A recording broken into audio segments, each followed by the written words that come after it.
복음잡화점 성경 통독 누가복음 13장에서 이제 24장을 오늘 읽을 건데요. 이제 마이크를 조금 다른 거를 세팅을 했습니다. 굉장히 귀여운 로데 마이크인데요. 요거는 아이폰에 그냥 이렇게 꽂아가지고 장착해서 왜 그 포터블한 그런 모델인데 한번 해보도록 하겠습니다. 이렇게 지향을 잘 해줘야 되는데 지향을 한번 잘 해서 해보도록 하겠습니다. 잘 돼야 되는데.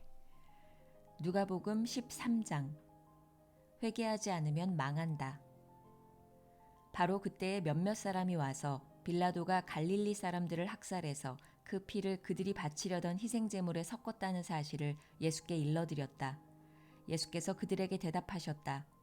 이 갈릴리 사람들이 이런 변을 당했다고 해서 모든 다른 갈릴리 사람보다 더 큰 죄인이라고 생각하느냐?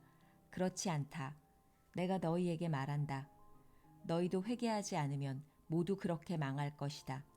또 실로암에 있는 탑이 무너져서 치어 죽은 18사람은 예루살렘에 사는 다른 모든 사람보다 더 많이 죄를 지은 사람이라고 생각하느냐? 그렇지 않다. 내가 너희에게 말한다.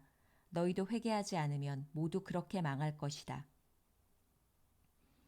열매를 맺지 못하는 무화과 나무의 비유. 예수께서는 이런 비유를 말씀하셨다. 어떤 사람이 자기 포도원에다가 무화과 나무를 한 그루 심었는데 그 나무에서 열매를 얻을까 하고 왔으나 찾지 못하였다. 그래서 그는 포도원 지기에게 말하였다. 보아라, 내가 새해나 이 무화과 나무에서 열매를 얻을까 하고 왔으나 열매를 본 적이 없다. 찍어버려라. 무엇 때문에 땅만 버리게 하겠느냐. 그러자 포도원 지기가 그에게 말하였다. 주인님, 올해만 그냥 두십시오. 그동안에 내가 그 둘레를 파고 거름을 주겠습니다. 그런 다음에 그렇게 하면 다음 철에 열매를 맺을지도 모릅니다. 그때에 가서도 열매를 맺지 못하면 찍어버리십시오. 안식일에 등 굽은 여자를 고치시다. 예수께서 안식일에 회당에서 가르치고 계셨다. 그런데 거기에 18해 동안이나 병마에 시달리고 있는 여자가 있었는데 그는 허리가 굽어 있어서 몸을 조금도 펼 수 없었다. 예수께서는 이 여자를 보시고 가까이 불러서 말씀하시기를 여자야, 너는 병에서 풀려났다 하시고 그 여자에게 손을 얹으셨다. 그러자 그 여자는 곧 허리를 펴고 하나님께 영광을 돌렸다. 그런데 회당장은 예수께서 안식일에 병을 고치신 것에 분개하여 무리에게 말하였다. 일을 해야 할 날이 엿새가 있으니 엿새 가운데서 어느 날에든지 와서 고침을 받으시오. 그러나 안식일에는 그렇게 하지 마시오. 주님께서 그에게 대답하셨다. 너희 위선자들아, 너희는 저마다 안식일에도 소나 나귀를 외양간에서 풀어내어 끌고 나가서 물을 먹이지 않느냐. 그렇다면 아브라함의 딸인 이 여자가 18해 동안이나 사탄에게 매여 있었으니 안식일이라도 이 매임을 풀어주어야 하지 않겠느냐. 예수께서 이 말씀을 하시니 그를 반대하던 사람들은 모두 부끄러워하였고 무리는 모두 예수께서 하신 모든 영광스러운 일을 두고 기뻐하였다. 겨자씨와 누룩의 비유. 예수께서 말씀하셨다. 하나님 나라는 무엇과 같은가? 그것을 무엇에다가 비길까? 그것은 겨자씨의 다음 경우와 같다. 어떤 사람이 겨자씨를 가져다가 자기 정원에 심었더니 자라서 나무가 되어 공중의 새들이 그 가지에 깃들였다. 예수께서 다시 말씀하셨다. 하나님 나라를 무엇에다가 비길까? 그것은 누룩의 다음 경우와 같다. 어떤 여자가 누룩을 가져다가 가루 서말 속에 섞어 넣었더니 마침내 온통 부풀어 올랐다. 좁은 문으로 들어가기를 힘써라. 예수께서 여러 성읍과 마을에 들르셔서 가르치면서 예루살렘으로 여행하셨다. 그런데 어떤 사람이 예수께 물었다. 주님, 구원받을 사람은 적습니까? 예수께서 그들에게 대답하셨다. 너희는 좁은 문으로 들어가기를 힘써라. 내가 너희에게 말한다. 들어가려고 해도 들어가지 못하는 사람이 많을 것이다. 집 주인이 일어나서 문을 닫아버리면 너희가 밖에 서서 문을 두드리면서 주인님, 문을 열어주십시오 하고 졸라도 주인은 너희가 어디에서 왔는지 나는 모른다 하고 대답할 것이다. 그때 너희가 말하기를 우리는 주인님 앞에서 먹고 마셨으며 주인님은 우리를 길거리에서 가르치셨습니다 할 터이나 주인이 너희에게 말하기를 나는 너희가 어디에서 왔는지 모른다. 불의를 일삼는 자들아 모두 내게서 물러가거라 할 것이다. 아브라함과 이삭과 야곱과 모든 예언자는 하나님 나라 안에 있는데 너희는 바깥으로 쫓겨난 것을 너희가 보게 될 때에 거기서 슬피 울면서 이를 갈 것이다. 사람들이 동과 서에서 또 남과 북에서 와서 하나님 나라 잔치자리에 앉을 것이다. 보아라, 꼴찌가 첫째가 될 사람이 있고 첫째가 꼴찌가 될 사람이 있다. 예루살렘을 보고 한탄하시다. 바로 그때에 몇몇 바리새파 사람들이 다가와서 예수께 말하였다. 여기에서 떠나가십시오. 헤롯 왕이 당신을 죽이고자 합니다. 예수께서 그들에게 말씀하셨다. 가서 그 여우에게 전하기를 보아라, 오늘과 내일은 내가 귀신을 내쫓고 병을 고칠 것이요 사흘째 되는 날에는 내 일을 끝낸다 하여라. 그러나 오늘도 내일도 그 다음 날도 나는 내 길을 가야 하겠다. 예언자가 예루살렘이 아닌 다른 곳에서는 죽을 수 없기 때문이다. 예루살렘아, 예루살렘아, 예언자들을 죽이고 내게 파송된 사람들을 돌로 치는구나. 암탉이 제 새끼를 날개 아래에 품듯이 내가 몇 번이나 네 자녀를 모아 품으려 하였더냐. 그러나 너희는 그것을 원하지 않았다. 보아라, 너희의 집은 버림을 받을 것이다. 내가 너희에게 말한다. 너희가 말하기를 주님의 이름으로 오시는 분은 복되시다 할 그때가 오기까지 너희는 나를 다시는 보지 못할 것이다.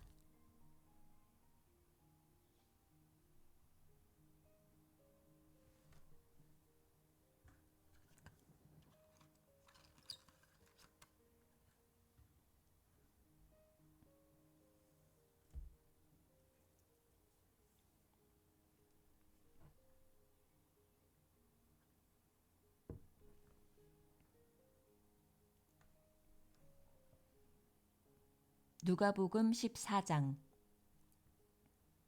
수종병 앓는 사람을 고치시다. 어느 안식일에 예수께서 바리새파 사람의 지도자들 가운데 어떤 사람의 집에 음식을 잡수시러 들어가셨는데 사람들이 예수를 지켜보고 있었다. 그런데 예수 앞에 수종병 환자가 한 사람이 있었다.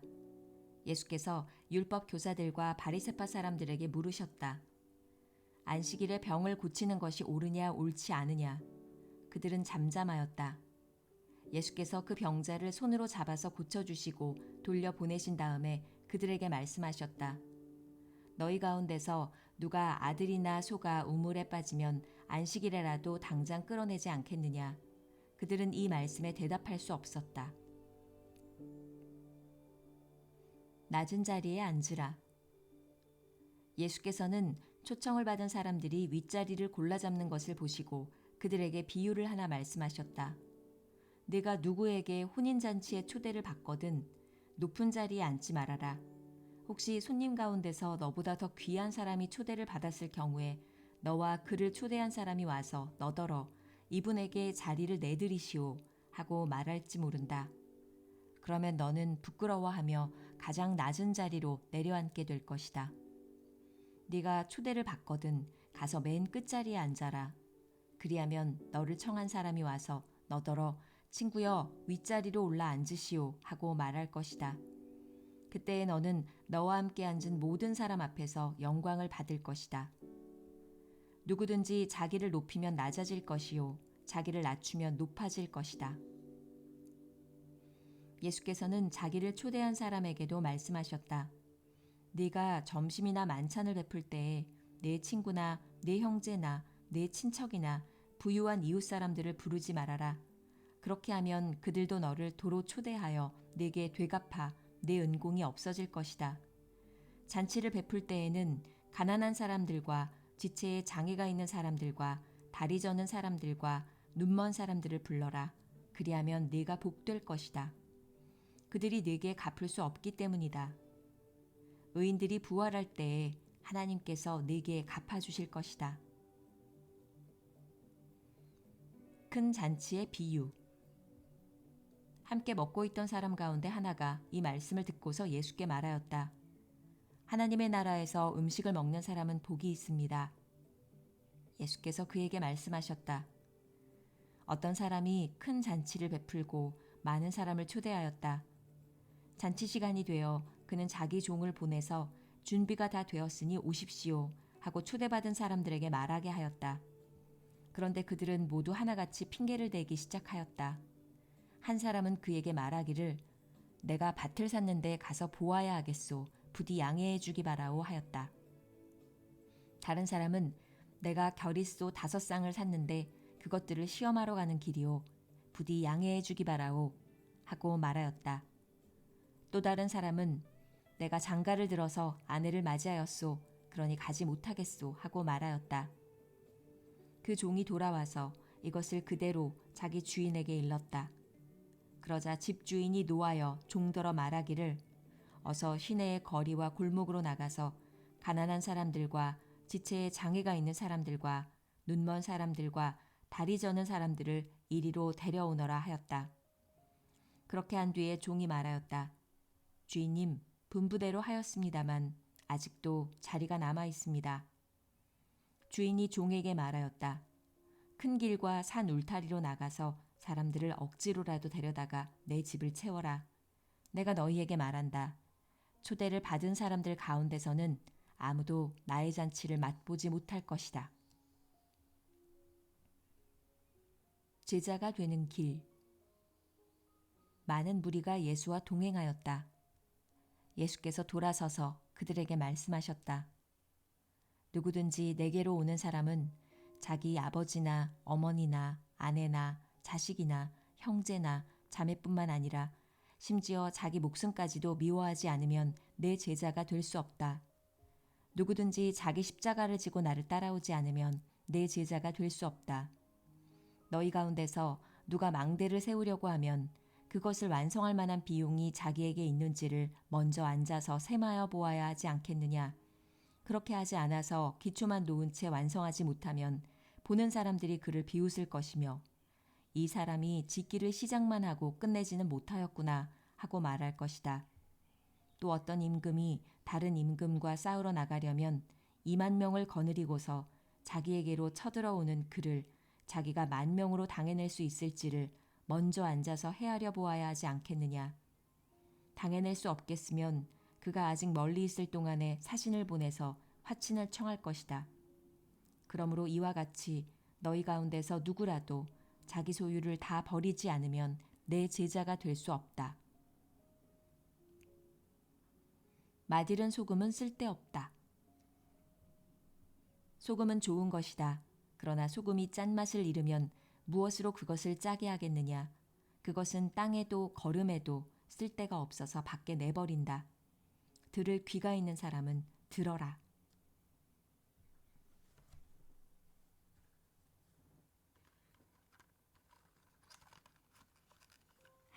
누가복음 15장이네요. 그러고 보니까 여기 물을 쏟아가지고 엉망진창입니다.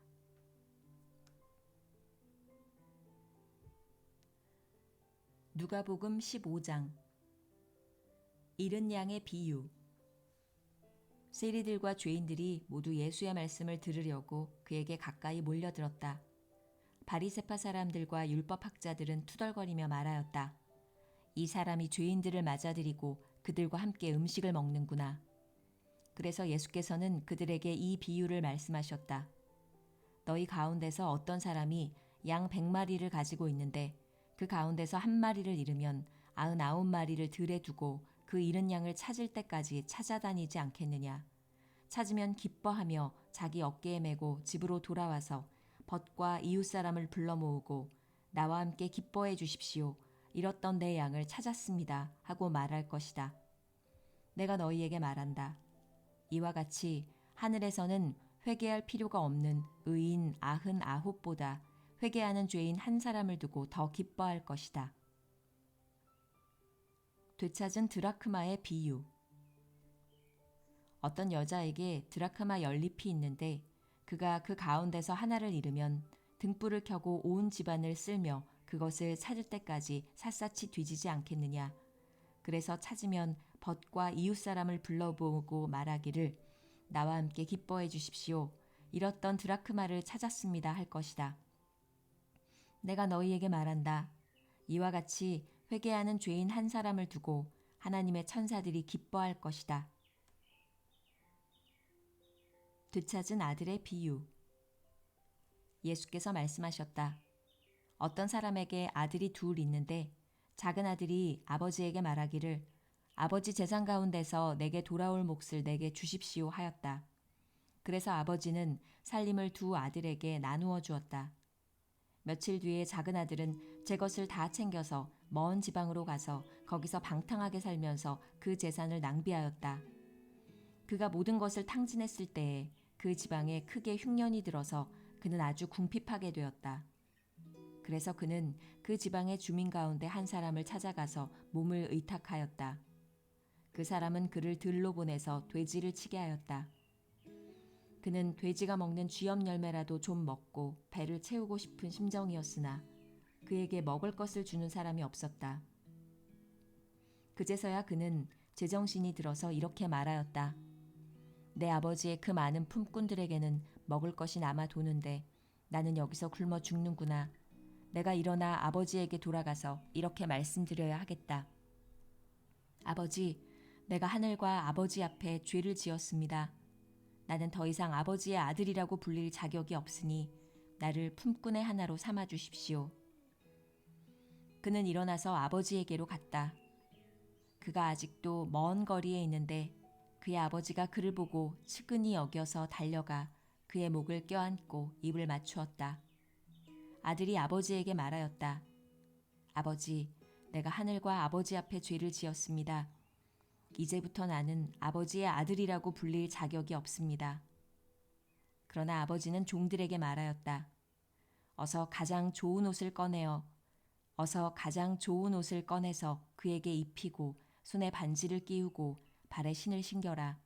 그리고 살진 송아지를 끌어내다가 잡아라. 우리가 먹고 즐기자. 나의 이 아들은 죽었다가 살아났고 내가 잃었다가 되찾았다. 그래서 그들은 잔치를 벌였다. 그런데 큰아들이 밭에 있다가 돌아오는데 집에 가까이 이르렀을 때에 음악 소리와 춤추면서 노는 소리를 듣고 종 하나를 불러서 무슨 일인지를 물어보았다. 종이 그에게 말하였다. 아우님이 집에 돌아왔습니다. 건강한 몸으로 돌아온 것을 반겨서 주인 어른께서 살진 송아지를 잡으셨습니다. 큰아들은 화가 나서 집으로 들어가려고 하지 않았다. 아버지가 나와서 그를 달랬다. 그러나 그는 아버지에게 대답하였다. 나는 이렇게 여러 해를 두고 아버지를 섬기고 있고 아버지의 명령을 한 번도 어긴 일이 없는데 나에게는 친구들과 함께 즐기라고 염소 새끼 한 마리도 주신 일이 없습니다. 그런데 창녀들과 어울려서 아버지의 재산을 다 삼켜버린 이 아들이 오니까 그를 위해서는 살찐 송아지를 잡으셨습니다. 아버지가 그에게 말하였다. 얘야, 너는 늘 나와 함께 있으니 내가 가진 모든 것은 다 네 것이다. 그런데 너의 이 아우는 죽었다가 살아났고 내가 잃었다가 되찾았으니 즐기며 기뻐하는 것이 마땅하다.